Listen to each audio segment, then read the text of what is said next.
Kapit sa kahimayaan, mauray among nakita, ang tagibalay nga ang masanagon. Bulahan ug bulahan, ang tagbalay nga ang giawitan. Nga halang dumot sa tanang Pasko nga ang magmalipayon.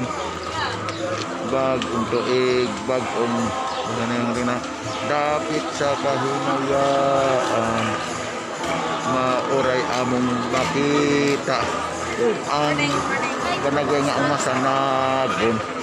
Bulahan o bulahan, ang tagbalay nga ang giawitan.